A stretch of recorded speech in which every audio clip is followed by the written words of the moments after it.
Hello दोस्तों, welcome to academic पाठशाला।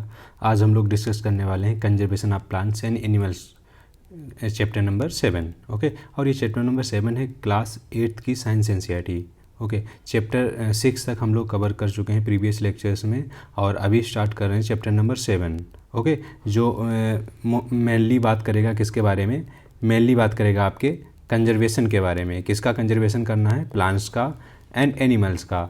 तो अब ये देखेंगे कैसे प्लांट्स और एनिमल्स का कंजर्वेशन किया जाता है और क्या उसके फ़ायदे हैं, और अगर कंजर्वेशन नहीं करते हैं तो क्या उसके नुकसान होंगे, है ना। तो ये सारी चीज़ें इस चैप्टर में हम लोग धीरे धीरे सीखने वाले हैं, स्टेप बाय स्टेप। तो सबसे पहला टॉपिक आपका आता है deforestation and it's cause. Deforestation का मतलब आप जानते होंगे, अगर नहीं जानते तो मैं एक्सप्लेन करूँगा थोड़ा सा। सपोज़ करिए कि एक ये एरिया है और ये पूरा फॉरेस्ट वाला एरिया है। ओके, ये पूरा फॉरेस्ट है। अब क्या हुआ कि किसी भी रीजन की वजह से यहाँ से फॉरेस्ट धीरे धीरे काटना शुरू कर दिया। अब धीरे धीरे फॉरेस्ट कट कर रहे हैं, तो ये एक्चुअली ये इसी प्रोसेस को हम बोलते हैं डिफॉरेस्टेशन। अब फॉरेस्ट को किसी भी रीजन की वजह से काटा जा सकता है। वो रीजन में क्या क्या हो सकता है? जैसे कि हो सकता है आपका मन हो कि भैया ऐसा है कि ये जो एरिया है यहाँ का फॉरेस्ट काट देते हैं और फिर जो लैंड बचेगा उसको कल्टीवेशन के पर्पज़ से यूज़ करेंगे। तो यानी कि कल्टीवेशन के लिए हो सकता है फॉरेस्ट को काटा जा रहा हो, या फिर बिल्डिंग बनाने के लिए, या फिर फैक्ट्रीज़ लगाने के लिए। आपने देखा भी होगा बहुत सारी जगह पर फैक्ट्रीज़ लगाने के लिए बहुत सारा फॉरेस्ट काट दिया जाता है। ओके, और तीसरा क्या हो सकता है? जैसे फर्नीचर के लिए, चारपाइयाँ बनाना चाहते हैं, बेड बनाना चाहते हैं, तो फिर आपको लकड़ी चाहिए, तो लकड़ी चाहिए तो मतलब फॉरेस्ट लाएंगे, है ना। तो इस तरीके से आप देख सकते हैं कि फॉरेस्ट को काटने के कुछ रीजन्स हैं, कल्टीवेशन के लिए, फैक्ट्रीज़ के लिए, and wood as a fuel use करने के लिए, या फिर फर्नीचर के लिए। ठीक है, तो डिफॉरेस्टेशन आई थिंक आप समझ चुके हैं। डिफॉरेस्टेशन एक प्रोसेस है जिसमें होता क्या है कि फॉरेस्ट एरिया को क्लियर कर दिया जाता है, ठीक है, किसी भी अदर लैंड यूज पर्पज़ के लिए। ओके, अब आपने इसी में एक नाम सुना होगा, झूम एग्रीकल्चर। झूम एग्रीकल्चर। ओके, अब एक्चुअली ये झूम एग्रीकल्चर क्या है? ये हमारे नॉर्थ ईस्ट इंडिया में क्या होता है कि जैसे सपोज करो ये पूरा ऐसे फॉरेस्ट एरिया था।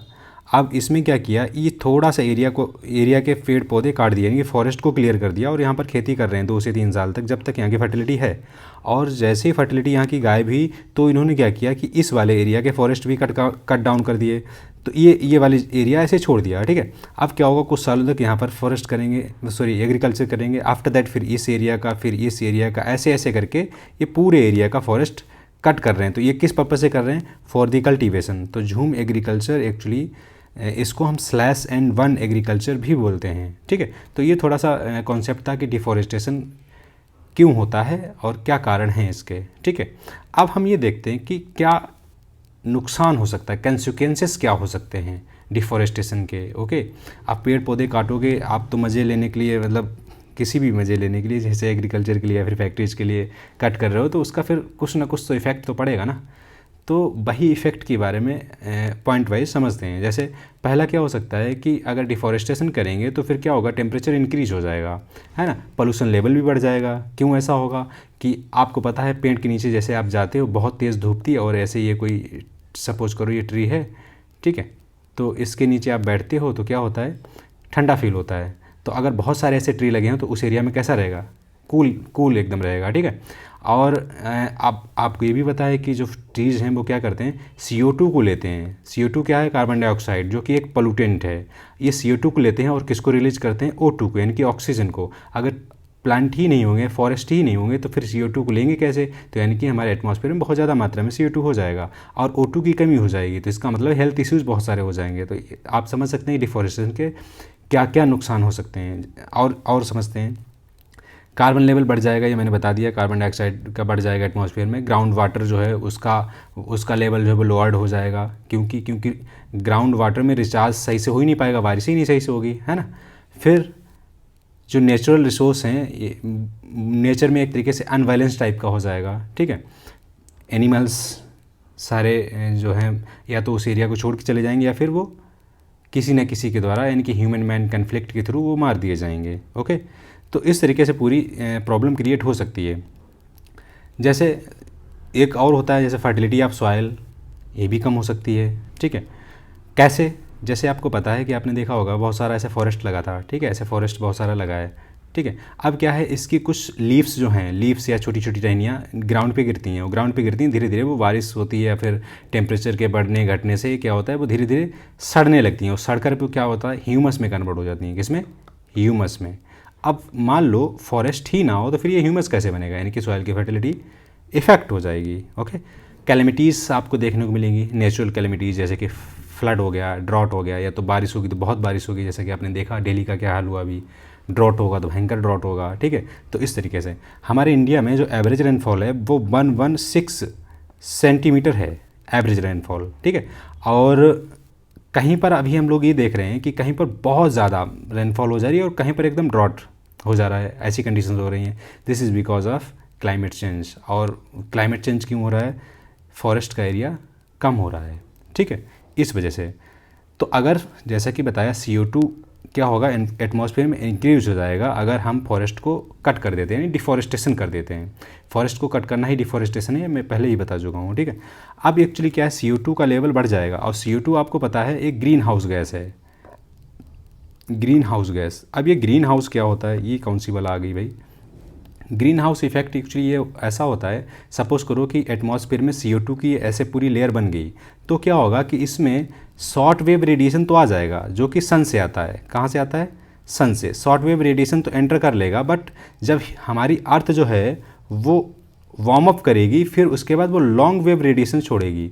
अब जब लॉन्ग वेव रेडिएशन छोड़ेगी तो फिर क्या होगा, CO2 जो है टेम्परेचर को ट्रैप कर लेगा, और ट्रैप कर लेगा तो फिर इसको फिर से रिफ्लेक्ट करके नीचे भेज देगा। तो क्या होगा कि टेम्परेचर जो है वो एक्यूमुलेट हो गया हमारे एटमॉस्फेयर में, हमारी अर्थ पे। तो क्या होगा कि टेम्परेचर राइज हो जाएगा। अब टेम्परेचर राइज होना ही तो है ग्लोबल वार्मिंग, यानी कि पूरी अर्थ का टेम्परेचर राइज हो जाए, तो इसी को ही बोलते हैं ग्लोबल वार्मिंग। क्लियर? तो ये किसकी वजह से हो जाता है? CO2 की वजह से। अगर CO2 की मात्रा ज़्यादा हो जाए तो वो ग्लोबल वार्मिंग में कन्वर्ट हो जाता है। अब इसका नाम ग्रीन हाउस इफेक्ट क्यों रखा गया है? एक्चुअली जो कि हमारे कोल्ड रीजन्स हैं अर्थ पे, वहाँ पर क्या है कि सनलाइट बहुत ही कम दिनों के लिए निकलता है, या यूँ कहो कि बहुत ही दिन में थोड़ी देर के लिए निकलता है। तो वहाँ पर अगर वेजिटेबल्स वगैरह उगाना चाहते हैं तो फिर वहाँ पर क्या करना पड़ेगा, टेम्परेचर को ट्रैप करना पड़ेगा।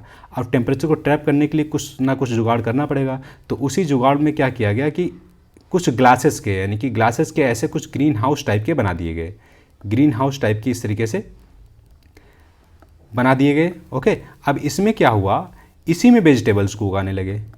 अब ये ग्लासेस के ग्रीन हाउस क्यों बनाए गए? आपको पता होगा कि जो शॉर्ट वेव रेडिएशन है सन का, वो तो इसमें एंटर कर सकता है, ग्लास में एंटर कर जाएगा, बट लॉन्ग वेव रेडिएशन इधर से बाहर नहीं जा पाएगा। तो क्या होगा कि इस पूरे हाउस में टेम्परेचर जो है वो अच्छा खासा रहेगा, जिससे कि वेजिटेबल को ग्रो करना आसान हो जाएगा। तो अब चूंकि हम इस हाउस में ग्रीन वेजिटेबल्स को उगा रहे हैं, तो इसीलिए इसको बोल रहे हैं ग्रीन हाउस। क्या बोल रहे हैं? Green house. इसमें क्या हो रहा है, शॉर्ट वेव तो आ रही हैं बट लॉन्ग वेव नहीं जा रही हैं, यानी कि ट्रैप हो जा रही है, टेम्परेचर इंक्रीज हो जा रहा है इस हाउस का। तो वही कंडीशन अगर हमारे एटमॉस्फेयर में होने लगे तो उसी को बोलते हैं ग्रीन हाउस इफेक्ट। अब मुझे लगता है आप समझ गए ग्रीन हाउस इफेक्ट क्या है और ये CO2 किस तरीके से ग्लोबल वार्मिंग में कंट्रीब्यूट करता है। ठीक है। और अगर मान लीजिए ग्रीन ग्लोबल वार्मिंग होता है, टेम्परेचर इंक्रीज होता है, तो आपको पता है कि जो हमारे ग्लेशियर्स हैं वो क्या होंगे, ग्लेशियर्स पिघल जाएंगे। जैसे ये माउंटेन से यहाँ पर ग्लेशियर्स वगैरह हैं, तो ये धीरे धीरे पिघलना शुरू कर देंगे, टेम्परेचर जैसे इंक्रीज होगा। अब जब ग्लेशियर पिघल जाएंगे तो क्या होगा, फिर ये पिघल के कहाँ जाता है, सी में।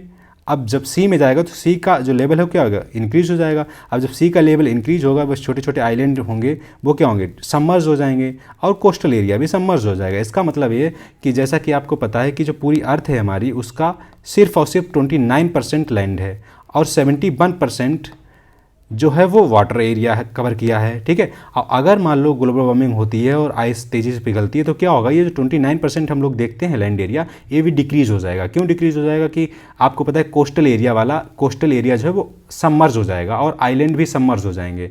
तो फिर सिंपल सी बात है, जो लैंड एरिया है वो कम हो जाएगा। ये बहुत सारे कंसिक्वेंसेस हैं एक दूसरे से जुड़े हुए। ठीक है। तो इससे ये महत्व तो समझ सकते हो आप, फॉरेस्टेशन का क्या महत्व है और डिफॉरेस्टेशन का क्या लॉस है। ठीक है। अब दूसरी चीज़ क्या है कि अब जैसे आपको पता है कि जैसे सॉइल है, अगर ये ओपन सॉइल है तो इस पर पानी गिरेगा तो क्या होगा, ये इरोड होना शुरू कर देगी। ठीक है। अब वहीं मान लो अगर यहाँ पर कोई पेड़ ऐसे उगा था, अब इस पेड़ पे पानी पहले टकराया, फिर धीरे धीरे से यहाँ से टपक के नीचे आया, तो इतना ज़्यादा इरोड नहीं होगा। दूसरा, इसकी जो प्लांट की जो रूट होती हैं, ऐसे जो रूट होती हैं, वो क्या करती हैं, वो सॉइल को बांधे रखती हैं एक साथ, है ना, बाइंड अप करके रखती हैं, तो क्या होता है जल्दी से इरोजन नहीं होता है। तो डिफॉरेस्टेशन से सॉइल इरोजन भी हो सकता है। अब सॉइल इरोजन होगा तो फिर जो हमारी जो सॉइल है, जो लैंड है, वो डेजर्ट में कन्वर्ट हो सकती है। अब यही चीज़ यानी कि जब सॉइल हमारे डेजर्ट में, लैंड डेजर्ट में कन्वर्ट हो जाती है तो उसी प्रोसेस को बोलते हैं डेजर्टिफिकेशन, सॉरी, ओके। तो इस तरीके से क्या होगा, फिर दूसरी प्रॉब्लम भी हो जाएगी, जो हमारी सॉइल है उसमें वाटर होल्डिंग कैपेसिटी भी कम हो जाएगी। क्यों? क्योंकि भैया सॉइल ओपन है। अब ओपन है तो यहाँ पर सनलाइट डायरेक्ट लग रही है, सनलाइट डायरेक्ट लग रही है तो सिंपल सी बात है वाटर इवेपोरेशन ज़्यादा होगा, तो इसकी सॉइल वाटर होल्डिंग कैपेसिटी भी सॉइल की कम हो जाएगी, ठीक है, ओके।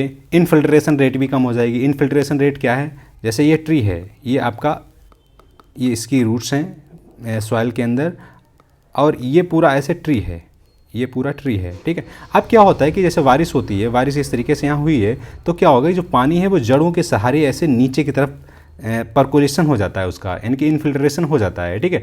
अब वहाँ पे प्लांट ही नहीं है तो क्या होगा, वो इनफिल्ट्रेशन नहीं होगा, सॉइल इरोड होगी और वो बहता हुआ नीचे चला जाएगा। मतलब कहाँ चला जाएगा, रिवर्स में, नालों में, या फिर इनडायरेक्टली ओशंस में, ठीक है।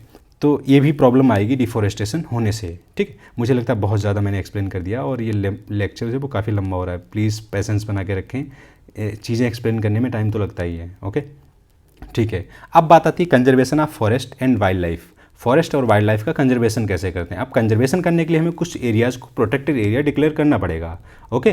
कंजर्वेशन अगर हम करना चाहते हैं, ठीक है, तो प्रोटेक्टेड एरिया में आप क्या क्या डिक्लेयर कर सकते हैं, वाइल्ड लाइफ सेंचुरीज बना सकते हैं, नेशनल पार्क बना सकते हैं। ये आप लोग नहीं, एक्चुअली गवर्नमेंट बनाएगी, ओके।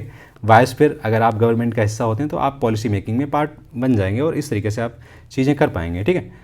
तो wild life sanctuaries, national parks and biosphere reserve protected area के रूप में डिक्लेयर कर दिए जाएंगे। अब इसमें क्या होगा, कुछ रिस्ट्रिक्शंस होंगे, यानी कि यहाँ पर आप जो है कुछ एक्टिविटीज़ नहीं कर पाएंगे, जैसे कि ग्रेजिंग वगैरह है ना, पेड़ों को काटना अननेसेसरी। तो इस तरीके से वो चीज़ें यहाँ पर प्रोहिबिटेड हो जाती हैं और इस तरीके से हम फॉरेस्ट को और वाइल्ड लाइफ को बचा पाते हैं। अब सिंपल सी बात है, जब फॉरेस्ट बचा पाएंगे तभी तो वाइल्ड लाइफ बचा पाएंगे। फॉरेस्ट में ही तो वाइल्ड लाइफ रहती है, जैसे कि आपका हो गया वारासिंगा हो गया, एंड जो अदर एनिमल्स हैं, हाइना एंड डिफरेंट एनिमल्स, वो मोस्टली जंगल में ही रहेंगे, नहीं फॉरेस्ट में ही रहेंगे। तो फॉरेस्ट ही नहीं होगा तो फिर भाई कैसे, इसका मतलब है फॉरेस्ट पहले बचाओ तो वाइल्ड लाइफ ऑटोमेटिक बच जाएगा, ठीक है। तो फॉरेस्ट बचाने के लिए कुछ इनिशिएटिव चलाए जाते हैं, ठीक है, ओके। अब इन तीनों में डिफरेंस क्या है वो थोड़ा समझ लेते हैं। बायोस्फीयर रिजर्व जो है वो सबसे बड़ी एंटिटी है, ओके। इस बायोस्फीयर रिजर्व में कई सारे नेशनल पार्क हो सकते हैं, कई सारे नेशनल पार्क, या फिर एक नेशनल पार्क और कई सारी वाइल्ड लाइफ सेंचुरीज हो सकती हैं, कई सारी वाइल्ड लाइफ सेंचुरीज हो सकती हैं। यानी कि बायोस्फीयर रिजर्व जो है वो बड़ा एरिया है, और ये आपने समझ लिया सबसे बड़ा क्या है, बायोस्फीयर रिजर्व। हमारे इंडिया में टोटल प्रेजेंटली 18 बायोस्फीयर रिजर्व हैं, ठीक है। अब एक्चुअली क्या है, जैसे इस तरीके से समझते हैं एक हायरार्की, ये है आपका वाइल्ड लाइफ सेंचुरी, ठीक है। अब एक वाइल्ड लाइफ सेंचुरी मतलब एक नेशनल पार्क में कई सारी वाइल्ड लाइफ सेंचुरी हो सकती हैं, 1 2 3 4 जो भी हो सकती हैं। तो इनसे मिलकर बनेगा क्या, एक पूरा नेशनल पार्क, ओके। क्या बनेगा, नेशनल पार्क। अब जब कई सारे नेशनल पार्क, यानी कि 1 या 2 या फिर कुछ वाइल्ड लाइफ सेंचुरीज मिलकर बनता है आपका क्या, बायोस्फीयर रिजर्व, बायोस्फीयर रिजर्व, ठीक है। मुझे लगता है आप समझ गए, वाइल्ड लाइफ सेंचुरी छोटा पार्ट है, उससे बड़ा है नेशनल पार्क, उससे बड़ा है बायोस्फीयर रिजर्व, ठीक है, ठीक है, ओके। अब सबसे पहले समझते हैं कि इंडिया में जो हमने बताया कि 18 बायोस्फीयर रिजर्व हैं वो कौन कौन से हैं। यहाँ पर मैप में दिया गया है, जैसे इधर से शुरू करते हैं हम लोग एकदम नॉर्थ से, कोल्ड डेजर्ट। अब बहुत सारे बच्चे सोचेंगे कोल्ड डेजर्ट जो है लद्दाख, लेह लद्दाख वाले रीजन में होगा, नहीं भैया, ये हिमाचल प्रदेश में है ना, ये ऑप्शंस में पूछा जाता है। नंदा देवी ये कहाँ है, उत्तराखंड में है। कंचनजंगा ये कहाँ है, सिक्किम में है। मानस असम में है। दिबांग बायोस्फीयर रिजर्व ये कहाँ है, अरुणाचल प्रदेश में है। डिब्रू सिखोवा बायोस्फीयर रिजर्व ये आपका अरुणाचल प्रदेश का कुछ पार्ट और कुछ पार्ट असम का पड़ता है, ये Dibru Saikhowa biosphere reserve. Nokrek biosphere reserve ये आपका टोटली मेघालय में है। पन्ना ये आपका मध्य प्रदेश में है। ग्रेट रण ऑफ कच्छ, नाम से ही आप समझ रहे हैं कच्छ यानी कि गुजरात में है, ठीक है। अचन कमर अमरकंटक बायोस्फीयर रिजर्व ये छत्तीसगढ़ और मध्य प्रदेश में है। सुंदरबन ये वेस्ट बंगाल में है और सिमलीपाल उड़ीसा में है। शेषाचलम ये आपका आंध्र प्रदेश में है। नीलगिरी ये तमिलनाडु और कर्नाटक और केरल के बॉर्डर पे है, यानी कि तीनों का एरिया इसमें इंक्लूडेड है। ठीक है, एक ऐसा है जिसमें एक ऐसा बायोस्फीयर रिजर्व जिसमें 3 स्टेट का एरिया इंक्लूड है, वो है नीलगिरी। ठीक है, और अगला है अगस्थमलाई, ये आपका तमिलनाडु में है। गल्फ ऑफ मन्नार तमिलनाडु का पार्ट है। ग्रेट निकोबार ये आपका निकोबार का पार्ट है। और एक है पंचमढ़ी, क्या है, पंचमढ़ी बायोस्फीयर रिजर्व, जिसकी चर्चा इस चैप्टर में हो रही है। ओके, और इस पंचमढ़ी बायोस्फीयर रिजर्व के एरिया को यहाँ पर एक्सटेंड करके दिखाया गया है। जैसा कि मैंने बताया, बायोस्फीयर रिजर्व में एक से ज़्यादा नेशनल पार्क हो सकते हैं, या हो सकता है एक नेशनल पार्क हो, 1-2 वाइल्ड लाइफ सेंचुरी हो, तो ऐसा हो सकता है। वही आप यहाँ पे देखेंगे, देखिए पंचमढ़ी सेंचुरी। ओके, और यहाँ पर क्या देखेंगे, ये बोरी सेंचुरी। तो ये 2 तो सेंचुरी आपको देखने को मिल रही हैं। ठीक है, सतपुरा नेशनल पार्क है ना, तवा रिजर्वायर, ये कुछ रिजर्वायर वगैरह छोटे छोटे और चीज़ें दी रखी हैं। लेकिन मेनली आपने क्या देखा, पंचमढ़ी बायोस्फीयर रिजर्व में पंचमढ़ी सेंचुरी है, यानी कि वाइल्ड लाइफ सेंचुरी है, और सतपुरा नेशनल पार्क है, बोरी सेंचुरी है, यानी बोरी वाइल्ड लाइफ सेंचुरी है। ठीक है, तो इन तीनों से मिलकर बना है आपका पंचमढ़ी बायोस्फीयर रिजर्व। ठीक है, बायोस्फीयर रिजर्व में क्या होता है कि एनिमल्स, यानी कि जो हमारा वाइल्ड लाइफ है और जो प्लांट्स हैं, यानी कि फॉरेस्ट है, उसको कंजर्व करने के साथ साथ यहाँ पर कल्चरल हेरिटेज को भी कंजर्व किया जाता है। कल्चरल हेरिटेज का मतलब ये है कि सपोज करो इस वाले एरिया में कोई ट्राइबल पॉपुलेशन रहती है, तो उनका जो भी कल्चर है उसको भी कंजर्व किया जाता है through the biosphere reserve. Okay, flora and fauna को ही नहीं, यहाँ पर कल्चर को भी कंजर्व करने की बात की जाती है। कल्चर और हिस्टोरिकल, अगर इसमें कुछ हिस्टोरिकल चीज़ें मिलती हैं, जैसे कि सपोज करो रॉक शेल्टर्स मिल जाएँ, यहाँ पर कुछ रॉक शेल्टर्स मिलते भी हैं जिनकी आगे हम लोग चर्चा करेंगे। अब बात आती है फ्लोरा एंड फौना। बस इतना समझो फ्लोरा एंड फौना होता क्या है। ठीक है, फ्लोरा ये आपको ठीक वैसे ही लग रहा है जैसे कि हम लोग लिखते हैं फ्लावर। क्या लिखते हैं, फ्लावर। और फ्लावर कहाँ आते हैं, फ्लावर आते हैं प्लांट्स में। ओके, तो फ्लोरा मीन्स हो गया आपका प्लांट्स, और बचा फिर फौना। फौना का मतलब है आपका एनिमल्स। क्या मतलब है, एनिमल्स, यानी फ्लोरा मीन्स प्लांट्स और फौना मीन्स एनिमल्स। तो वही बात बताई जा रही है, यानी कि प्लांट्स और एनिमल्स का हम लोग क्या करेंगे, कंजर्वेशन करेंगे। ठीक है, फौना और हाइना एक एनिमल है, तो इस तरीके से आप कंफ्यूज ना हो, इस वजह से इसलिए आप जो है इस तरीके से कुछ ट्रिक्स यूज कर सकते हैं कि फ्लोरा क्या है, फौना क्या है। ठीक है, ओके, तो फ्लोरा फौना आप समझ गए। जैसे अब देखो ये पिक्चर है, इसमें क्या है, ये क्या है, फ्लोरा या fauna, of course fauna. Fauna, fauna, flora and fauna. ठीक है, फौना एनिमल्स होते हैं और फ्लोरा प्लांट्स स्पीसीज होती हैं। ठीक है, okay, the next one is endemic species. अब एंडेमिक स्पीसीज क्या होता है, सपोज करो कि ये कोई एरिया है ना, और ये कोई बायोस्फीयर रिजर्व है, मान लेते हैं पंचमढ़ी बायोस्फीयर रिजर्व ही है। ओके, और यहाँ पर कोई एक्स टाइप की स्पीसीज मिलती है जो एक्सक्लूसिवली यही मिलती है, यानी कि नेचुरल तरीके से यही मिलेगी, बाकी और कहीं नहीं मिलेगी। तो उस स्पीसीज को, यानी कि इस एक्स स्पीसीज को ही हम बोलेंगे क्या, एंडेमिक। क्लियर, फिर से समझते हैं।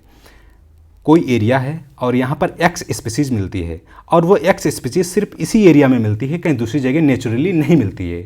इस शब्द पे थोड़ा फोकस करें, नेचुरली नहीं मिलती है। ठीक है, तो उसे हम बोलेंगे endemic to that area. Okay, X जो है वो इस एरिया की एंडेमिक है, ये यहाँ के अलावा कहीं भी नेचुरली नहीं मिलेगी। वो अलग बात है कि इसमें से एक एक्स को उठाकर, यानी कि इस एक्स को उठा के कहीं पर भी जू में रख दिया गया, किसमें, जू में रख दिया गया, तो वो एंडेमिक नहीं माना जाएगा, वहाँ का एंडेमिक नहीं माना जाएगा जहाँ पर इसको रखा गया है। ठीक है, या फिर आपने अपने घर पे रखा है, तो ये एंडेमिक नहीं है। एंडेमिक क्या होगा कि वो नेचुरली वहीं सिर्फ मिलता हो। मुझे लगता है आप समझ चुके एंडेमिक स्पीसीज क्या होता है। ठीक है, जो सिर्फ नेचुरली पार्टिकुलर एरिया में मिले वही आपका है आपका एंडेमिक स्पीसीज। ठीक है, अब ये एंडेमिक स्पीसीज को क्या खतरा है, सिंपल सा, बहुत सारे खतरे हो सकते हैं। जैसे उनका हैबिटाट हम जो है वो ख़त्म करते जाते हैं, फॉरेस्ट काटते जा रहे हैं ना, पॉपुलेशन इंक्रीज हो रही है ना। न्यू स्पीसीज़ को कभी कभी हम लोग इंट्रोड्यूस कर देते हैं, जैसे कि अभी आपने सुना होगा कूनो नेशनल पार्क में नामीबियन चीता को इंट्रोड्यूस किया गया। अब वो नामीबियन चीता जो है वो हो सकता है वहाँ की कुछ इंडेमिक स्पीसीज़ को नष्ट करते हैं, है ना, ये खतरा बना रहता है, ये डिबेट हमेशा चलती रहती है, ठीक है।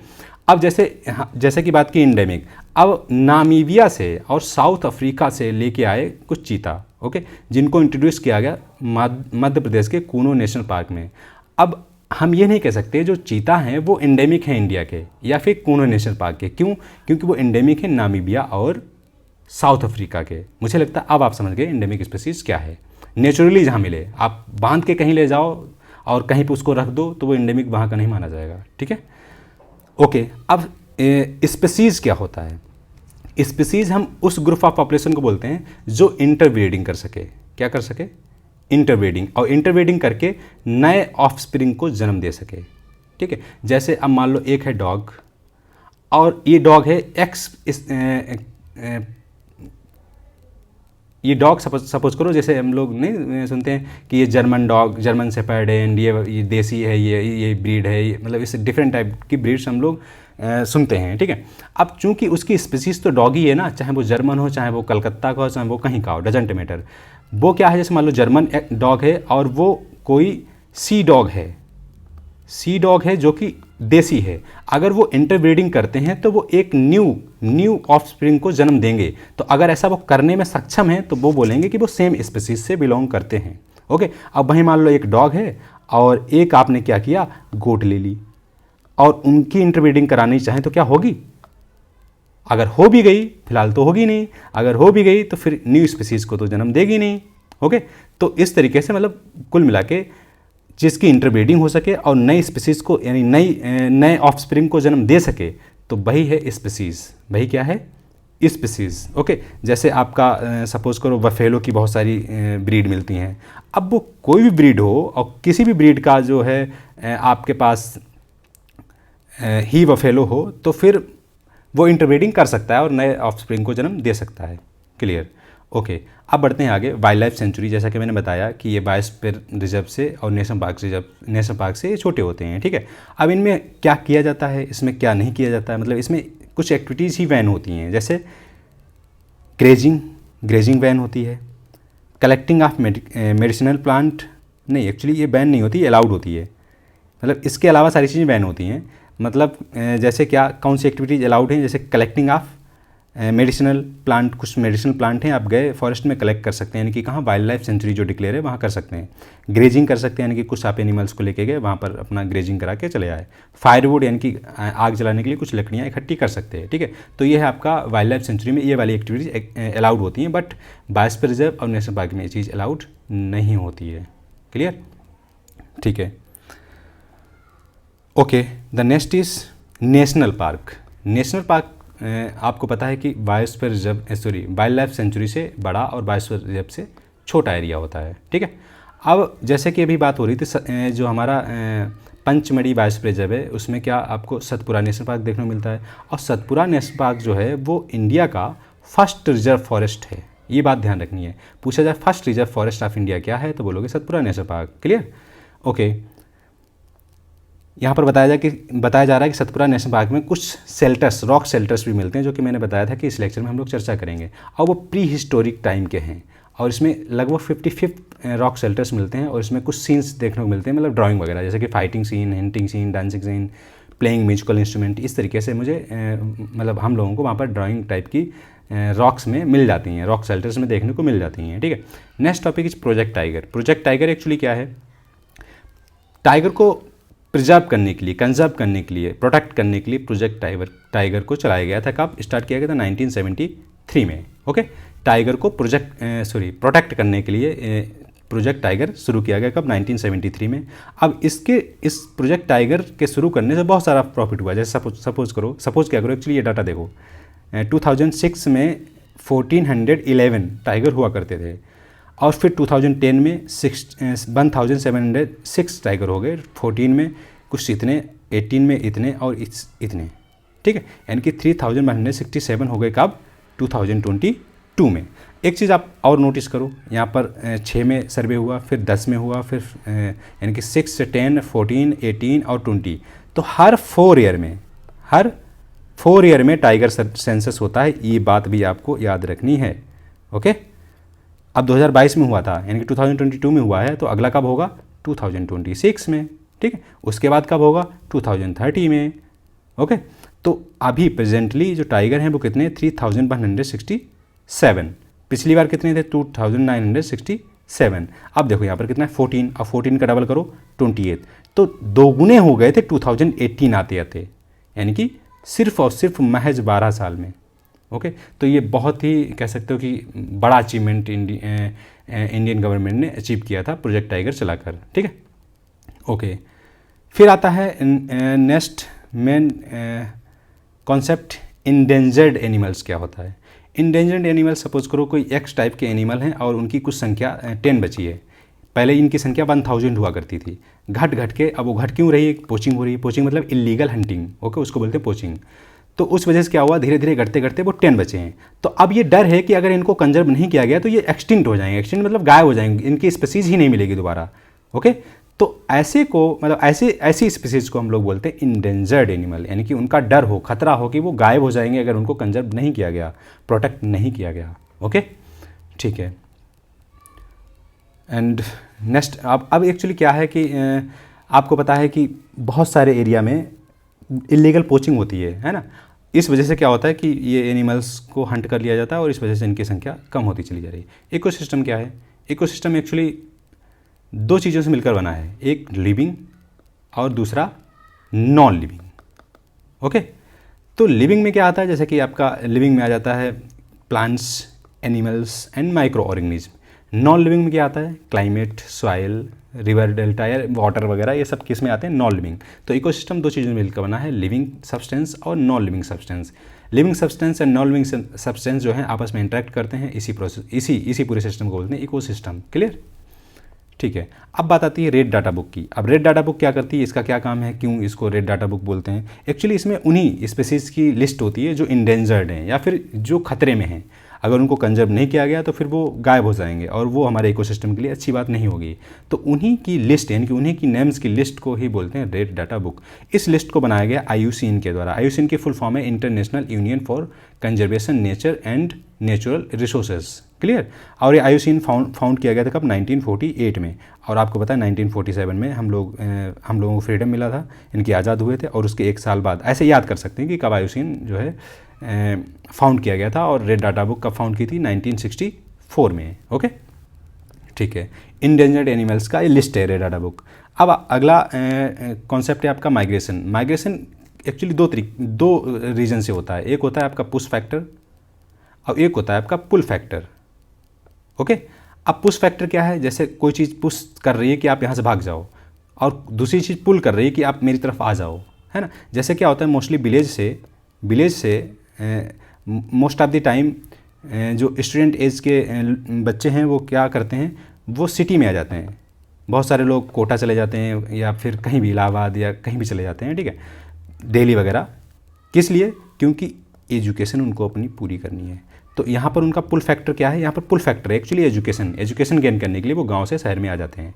अब पुश फैक्टर सपोज करो आपने देखा कि मणिपुर में अभी कुछ वायलेंस चल रहा है। तो वहाँ पर क्या है कि कुछ लोग वहाँ से माइग्रेट कर रहे हैं। क्यों? क्योंकि भैया वहाँ पर वो रुकेंगे तो क्या होगा? मार दिए जाएंगे, है ना। वायलेंस में हो सकता है घायल हो जाएं या उनके परिवार के लोग मार दिए जाएं। तो इसलिए यहाँ पर क्या लग रहा है? यहाँ पर लग रहा है पुश, यानी कि पुश किया जा रहा है कि भैया मतलब ऐसे फैक्टर्स हैं जो पुश कर रहे हैं। तो पुश फैक्टर में आपका नेचुरल कैलेमिटी हो सकती है, वार हो सकता है, इंटरनल डिस्टर्बेंस हो सकता है, तो ये हो सकते हैं। अब चूंकि यहाँ पर बात की जा रही है प्लांट्स और एनिमल्स के बारे में, most of the time birds के बारे में, तो यहाँ पर एक्चुअली दोनों फैक्टर काम करते हैं, पुल और पुश और पुल दोनों फैक्टर काम करते हैं। वो कैसे? सपोज करो कोई वर्ड है एक्स, वो किसी एरिया में, यानी कि वो उसे कोल्ड एरिया में रहना पसंद है ना। और कोई वर्ड है वाई, उसको हॉट एरिया में रहना पसंद है। तो अब क्या होगा? सपोज करो कि इंडिया में क्या होता है कि जो सर्दियों में, यानी कि एक्सट्रीम कोल्ड में भी ये एक्स नहीं रह पाता है, लेकिन हाँ कोल्ड में उसे रहना पसंद है, लेकिन एक्सट्रीम कोल्ड में नहीं। तो क्या होगा? जब एक्सट्रीम यानी सर्दियाँ आएंगी तो फिर सपोज करो ये हिमालय में रहता है वैसे। अब जब तेज़ सर्दियाँ आएंगी तो फिर हिमालय में क्या होगी? स्नोफॉल होने लगेगा। तो एक्स क्या करेगी? माइग्रेट करके कहाँ जाएगी? हमारे नॉर्दर्न प्लेन में ठंडा भी रहता है और बहुत ज़्यादा स्नोफॉल भी नहीं होता है, तो उसे फेवरेबल कंडीशन मिल जाती है। तो एक्स को यहाँ पर पुश फैक्टर क्या है? हार्श क्लाइमेट हो गया यानी कि ठंडा हो गया, और यहाँ पर पुल फैक्टर क्या है कि यहाँ का क्लाइमेट उसके लिए फेवरेबल है। तो दोनों चीज़ें काम करती हैं। जैसे आप देखते हैं साइबेरियन क्रेन यानी कि साइबेरिया, साइबेरिया कहाँ है? रसिया में साइबेरिया है। अब वहाँ से कुछ जो वर्ड हैं वो माइग्रेट करके इंडिया तक आ जाती हैं बिकॉज ऑफ फेवरेबल कंडीशंस, है ना। जो एक मतलब पूरा एक साइकिल चलता रहता है, एक साल में वो साइकिल आता है। सपोज करो हमारे यहाँ क्या होता है कि एक साल में सर्दी, एक साल में गर्मी, इस तरीके से पूरा सीजन चलता रहता है। तो उसी साइकिल को फॉलो करते हुए वो क्या करते हैं, यानी कि साइबेरियन क्रेन साइबेरिया से आते हैं इंडिया, और फिर उसके बाद जैसे उन्हें लगता है, मतलब चूँकि वर्ड बहुत ही कह सकते हो कि वो नेचुरल इंडिकेटर होते हैं, तो वो जान जाते हैं कि कब सर्दी आने वाली, कब गर्मी आने वाली, क्या होने वाला है, ठीक है। जैसे कि अभी टर्की में आपने देखा होगा कि अर्थक्वेक आया था, तो ऐसा कुछ वीडियो जैसे वायरल हो रहे थे कि अर्थक्वेक आने से पहले वहाँ पर रात में चिड़ियाँ जो हैं वो पेड़ों से उड़ने लगी थी, है ना। हमारे जो एटमॉस्फेयर है उसमें चिड़ियाँ उड़ने लगी थी। तो फिर ये कहा जा रहा है कि चिड़ियों के बर्ड्स को पता चल गया था कि कुछ यहाँ पर कुछ होने वाला है, जैसे कि अर्थक्वेक आने वाला है, ठीक है। तो इसीलिए उन्हें ये भी पता चल जाता है कि हाँ भैया यहाँ का मौसम ऐसा चेंज होगा और आगे ऐसा होने वाला है, और तो फिर यहाँ से निकल लो, इधर चलते हैं, ठीक है। तो इस वजह से ये क्या होता है, माइग्रेशन होता है, ठीक है। फिर आता है recycling of paper. Recycling of paper क्या है? एक्चुअली पेपर बनाने के लिए बहुत सारे ट्रीज़ को काटा जाता है। तो ये कहा जाता है कि भैया पेपर को रिसाइकिल कर लोगे तो पेड़ भी नहीं काटने पड़ेंगे, यानी कि फॉरेस्ट को भी कंजर्व कर सकते हो। और दूसरा क्या काम कर सकते हो, अब पेड़ बनाने के लिए पेपर बनाने के लिए सिर्फ पेड़ तो नहीं चाहिए, उसके लिए वाटर भी चाहिए, लेबर भी चाहिए, है ना, कॉस्ट भी ज़्यादा लगती है। तो अगर हम रिसाइकिल करते हैं पेपर को तो हम वाटर का भी कंजर्वेशन कर सकते हैं और प्लांट्स का भी कंजर्वेशन कर सकते हैं, यानी फॉरेस्ट का, और लेबर कॉस्ट भी कम कर सकते हैं, ठीक है। और जब लेबर कॉस्ट कम हो जाएगी तो फिर रिसाइकिल्ड पेपर जो होगा वो सस्ता होगा। जब सस्ता होगा तो फिर जो है हर एक व्यक्ति उसको यूज़ कर सकता है और एजुकेशन गेन कर सकता है, ठीक है। तो ये बहुत सारे फ़ायदे हैं। अब इस सब के बाद डिफॉरेस्टेशन को इतना समझने के बाद और वाइल्ड लाइफ का उससे क्या रिलेशन है समझने के बाद लास्ट टॉपिक आता है रिफॉरेस्टेशन। रिफॉरेस्टेशन डिफॉरेस्टेशन का जस्ट अपोजिट है। डिफॉरेस्टेशन में क्या कर रहे थे हम लोग, इस तरीके से एरिया था, यहाँ से फॉरेस्ट को कट कर रहे थे। अब रिफॉरेस्टेशन में क्या करेंगे, इसी एरिया जिस एरिया से कट किया गया था वहाँ पर प्लांट को जो क्या करेंगे, लगाना शुरू कर देंगे। तो यानी कि प्लांट को लगाने, ट्रीज़ को लगाने की प्रोसेस को हम बोलते हैं रिफॉरेस्टेशन। क्लियर? ओके। तो रिफॉरेस्टेशन डिफॉरेस्टेशन का जस्ट अपोजिट है। अब रिफॉरेस्टेशन दो तरीके का हो सकता है, एक हो सकता है नेचुरल तरीके से और एक हो सकता है मैन मेड तरीके से। मैन मेड तरीके से कैसे? जैसे मान लो कहीं पे फॉरेस्ट काट दिया गया और वहाँ पर कोई मैन या फिर हम लोग जाते हैं और कुछ प्लांट्स को, मतलब कुछ ट्रीज़ को प्लांट कर देते हैं, वहाँ पर लगा देते हैं। तो ये क्या मैन मेड। अब सपोज करो कि किसी एरिया से प्लांट ऐसे काट लिए गए, फिर वहाँ पर कभी भी ह्यूमन बींग्स नहीं गए, तो धीरे धीरे क्या होगा, वहाँ पर कुछ प्लांट्स उगने लगेंगे और वो फिर से फॉरेस्ट में कन्वर्ट हो जाएगा। जब विदाउट ह्यूमन इंटरफेरेंस के फॉरेस्ट फिर से तैयार होता है तो उसे बोलते हैं नेचुरल वे, है ना, मतलब नेचुरल तरीके से तैयार हो जाना। और मैन मेड पता ही आपको, आप लगा देते हैं पेड़ पौधे, तो ये हो गया, ठीक है। दैट वाज योर चैप्टर, जिसमें हम लोगों ने सीखा कि डिफॉरेस्टेशन क्या होता है, डिफॉरेस्टेशन का हमारे ऊपर क्या इफ़ेक्ट पड़ता है, क्या इम्पैक्ट पड़ता है, ये सब सीखा। उसके बाद हम लोगों ने सीखा कि कंजर्वेशन कैसे करना है फॉरेस्ट और वाइल्ड लाइफ का। कंजर्वेशन करने के लिए हम कुछ प्रोटेक्टेड एरिया डिक्लेयर करते हैं, है ना। तो उसी में हमने देखा था वाइल्ड लाइफ सेंचुरीज़ और national park and biosphere reserve. तो बायोस्फीयर रिजर्व के बारे में देखा, इसमें सिर्फ प्लांट और एनिमल्स को ही कंजर्व नहीं किया जाता, जबकि कल्चरल हेरिटेज और हिस्टोरिकल हेरिटेज को भी कंजर्व किया जाता है। यहाँ पर हम लोगों ने पंचमढ़ी बायोस्फीयर रिजर्व की लोकेशन देखी थी और उसमें क्या क्या शामिल है ये देखा था। फिर फ्लोरा एंड फौना क्या होता है ये देखा है, और आफ्टर दैट एंडेमिक स्पीसीज़ क्या होती है ये मैंने डिटेल से एक्सप्लेन की है, और स्पीसीज़ क्या है ये भी आपको मैंने बताया है, ठीक है। वाइल्ड लाइफ सेंचुरी के बारे में बात की, फिर नेशनल पार्क के बारे में बात की, एंड प्रोजेक्ट टाइगर और टाइगर सेंसस के बारे में बात की हम लोगों ने, ठीक है। और आफ्टर दैट इंडेंजर्ड एनिमल्स क्या होते हैं उसके बारे में बात की, इकोसिस्टम क्या है और रेड डाटा बुक क्या है। रेड डाटा बुक को कौन इशू करता है, आईयूसीएन मेंटेन करता है, और आईयूसीएन फाउंड किया गया था 1948 में, और रेड डाटा बुक फाउंड की गई थी 1964 में। फिर देखा रिसाइकलिंग ऑफ पेपर क्या है, माइग्रेशन क्या है, किस तरीके से माइग्रेशन होता है, ये सब सारे रीजन देखे। फिर देखा लास्ट में reforestation. Reforestation is just opposite to the deforestation, okay. And I hope आपको ये लेक्चर पसंद आया होगा। लंबा लेक्चर हो गया बिकॉज ऑफ हर एक चीज़ को मैंने एक्सप्लेन किया है डिटेल से। और अगर ये चैप्टर पूरा लेक्चर आपको समझ में आता है, पसंद आता है, तो please like share and subscribe with your dear ones, okay, with your dear once.